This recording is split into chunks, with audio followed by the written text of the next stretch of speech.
Hi, my name is Todd with WiLogic Studios, and today I'm going to show you how to remove a person in a photograph.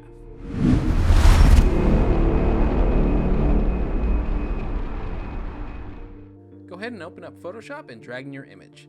Hit the quick selection tool and select subject. Once you selected the subject, go ahead and clean up the selection with the quick selection tool and select, modify, expand. Expand it by 20 pixels or so just to get a little bit outside of that selection, and hit the delete key. Choose content aware and OK.